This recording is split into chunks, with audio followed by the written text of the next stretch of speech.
अस्सलाम वालेकुम। मैं अपने अल्लाह का लाख लाख शुक्रगुज़ार हूँ कि उसकी मेहरबानी और आपके ताउन के वजह से 15 मार्च को हमारा चैनल मोनेटाइज हो गया। मैं 13 को भेजा था, इत्तेफाक से 15 ही को उनके पास से लेटर आ गया। तो ये बहुत जल्दी मोनेटाइज होने वालों में हमारा चैनल शामिल है। ये बगैर आपके ताउन के नहीं हो सकता था। आज हम बात करेंगे इलेक्ट्रॉन एफिनिटी की और ये इसके डिफिनीशन पे बात करेंगे, इसके प्रेडिक्टेंट पे बात करेंगे। ये तमाम केमिस्ट्री के स्टूडेंट्स के लिए यूज़फुल है, चाहे उनका ताल्लुक 9th से हो, मैट्रिक से हो, फर्स्ट ईयर से हो, सेकेंड ईयर से हो, ओ लेवल से हो, ए लेवल से हो। ये हमारे वीडियो ज़्यादातर इंग्लिश में होता है और ऑडियो उर्दू में होता है, तो इसे उर्दू, हिंदी और इंग्लिश के लोग फ़ायदा उठा सकते हैं। आपसे दरख्वास्त यही है कि मुसलसल हमारे साथ ताउन करते रहें और इसके ग्रोथ के लिए मोनेटाइज हो चुका है। ये पहला मरहला था। अब इसको ग्रो करने के लिए इसको बाकायदा एक एकेडमी बनाने के लिए आपका ताउन बहुत ज़रूरी है। मेहरबानी। इलेक्ट्रॉन एफिनिटी से मुराद खारिज होने वाली वो एनर्जी है जो किसी आइसोलेटेड गैसेस एटम के ऑटोमोस्ट शेल में इलेक्ट्रॉन दाखिल करने के लिए ज़रूरी है। एफिनिटी से मुराद अट्रैक्शन है। ये किसी एटम का वो रुझान या टेंडेंसी है जिसकी वजह से वो एटम एक इलेक्ट्रॉन कबूल करके एनायन बना लेता है। इलेक्ट्रॉन एफिनिटी से मुराद वो एनर्जी की तब्दीली है जो इस कोशिश के नतीजे में होती है जो एक एटम एक इलेक्ट्रॉन हासिल करने के लिए करता है। जब एक एटम इलेक्ट्रॉन हासिल करता है तो एनर्जी रिलीज़ होती है, लेकिन बाज़ हालतों में हमें इलेक्ट्रॉन दाखिल करने के लिए एनर्जी की ज़रूरत भी होती है। इलेक्ट्रॉन दाखिल करने के लिए एनर्जी की ज़रूरत होती है। हम एनर्जी की तब्दीली की बात कर रहे हैं, यानी चेंज इन एनर्जी की बात कर रहे हैं। जब भी एक इलेक्ट्रॉन किसी एटम में दाखिल होता है तो ये एनर्जी का अखराज होता है और एक नेगेटिव आयन हासिल होता है। इसको एक इक्वेशन की मदद से भी ज़ाहिर कर सकते हैं।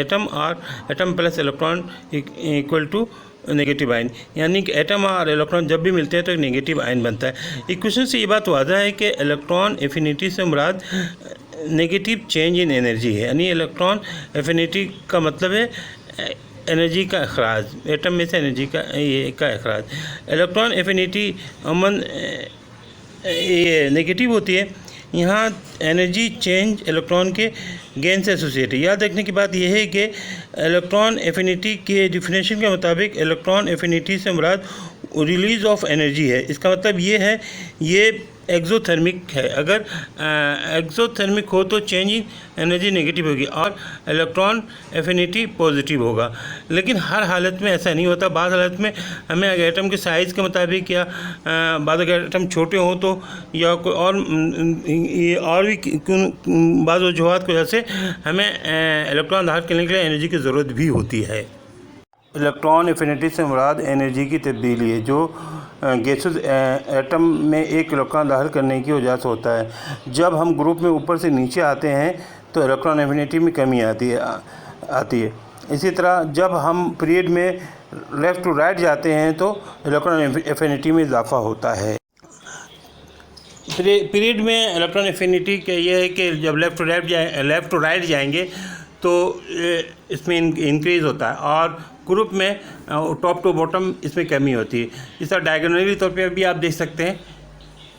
देखिए जब ये ऑटोमोस्ट इलेक्ट्रॉन और न्यूक्लियस के दरमियान फोर्स ऑफ अट्रैक्शन ज़्यादा होगा तो जब हम एटम में इलेक्ट्रॉन दाखिल करेंगे तो वो ज़्यादा एक्सोथर्मिक हो जाएगा। यही वजह है कि लेफ़्ट टू राइट आप देखें पीरियड में तो वो ज़्यादा एक्सोथर्मिक है, यानी कि ये इलेक्ट्रॉन एफिनिटी की मकदार में इजाफा हो रहा है। अच्छा, जितने ज़्यादा फोर्स ऑफ अट्रैक्शन होंगे ऑटोमोस्ट इलेक्ट्रॉन और न्यूक्लियस के दरमियान उतनी ज़्यादा वो नेगेटिव होगा और एनर्जी का अखराज उतनी ज़्यादा होगा।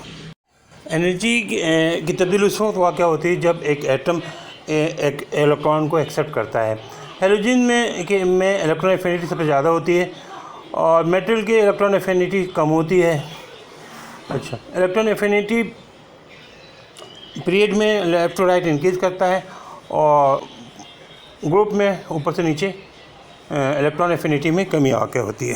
अगर हम सेकेंड पीरियड में देखें तो लिथियम की इलेक्ट्रॉन एफिनिटी माइनस में है, -60 है।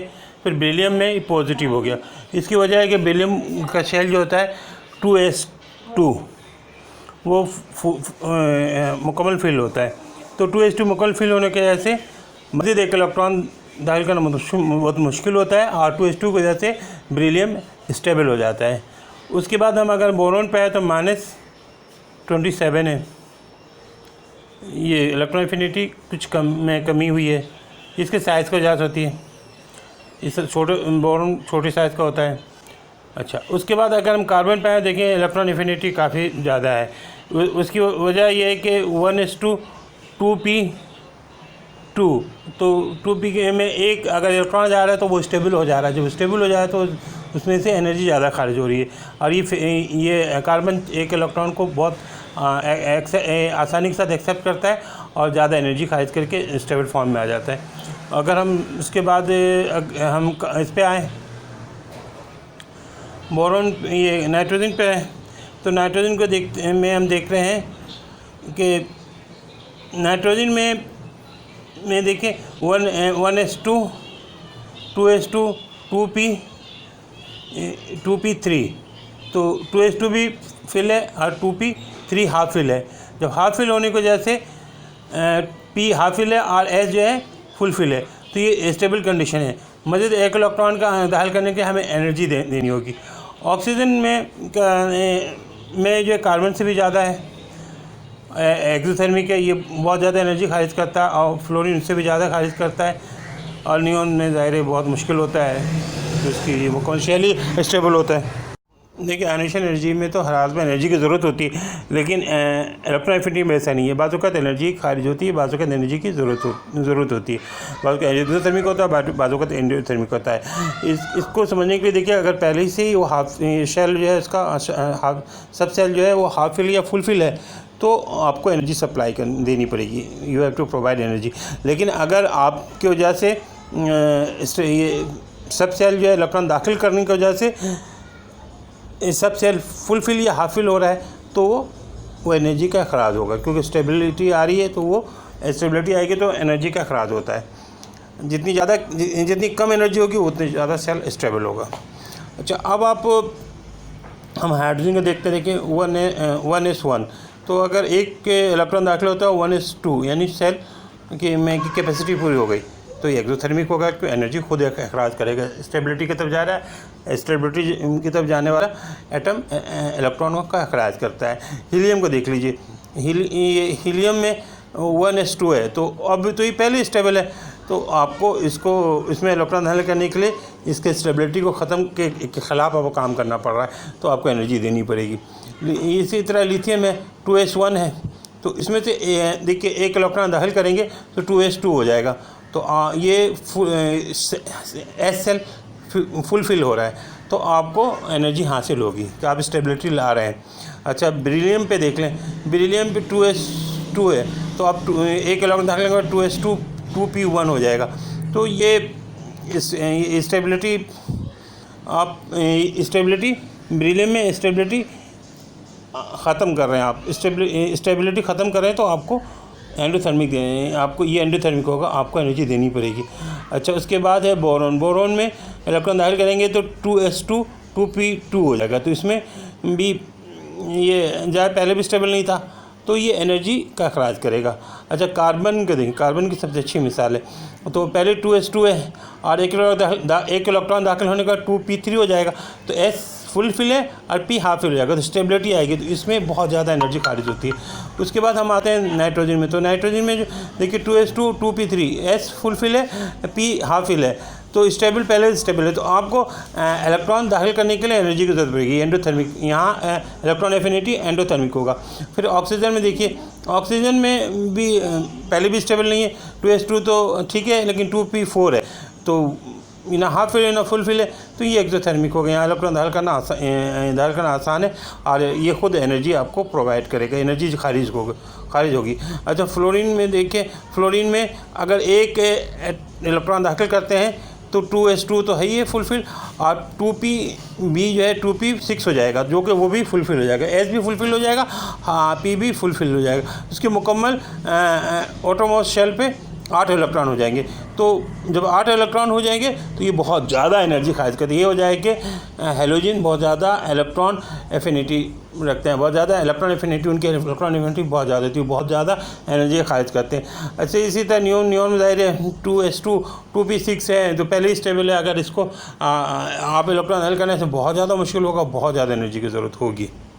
हम बात करेंगे कि नेगेटिव आयन बनने के बाद इलेक्ट्रॉन दाखिल होकर मज़ीद एक इलेक्ट्रॉन निकालना है तो उसके लिए क्या होगा। देखिए, उसके लिए और मज़ीद एनर्जी आपको चाहिए होगी, मज़ीद एनर्जी ज़रूरत होगी।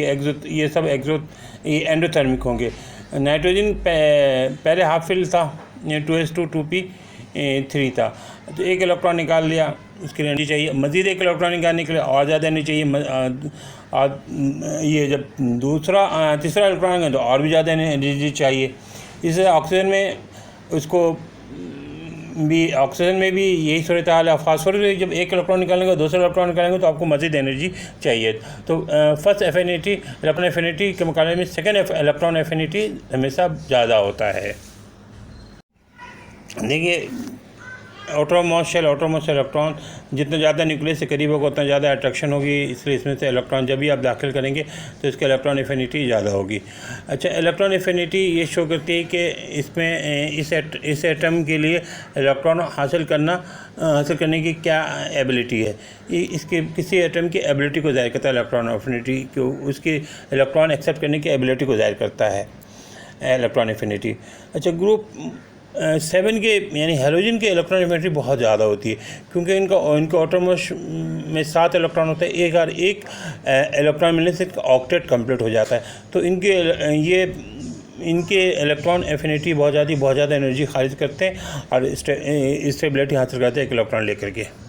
सेकेंड इलेक्ट्रॉन एफिनिटी हमेशा एंडोथर्मिक होती है, क्योंकि जब एक इलेक्ट्रॉन हम दाखिल कर देते हैं तो दूसरा इलेक्ट्रॉन दाखिल करने के लिए हमें ज़्यादा एनर्जी की ज़रूरत होती है। हमें रिपल्जन का सामना होता है, उस रिपल्जन में कवर पाने के लिए हमें एनर्जी देनी पड़ती है, इसलिए सेकेंड आयनेशन एनर्जी हमेशा एंडोथर्मिक होती है।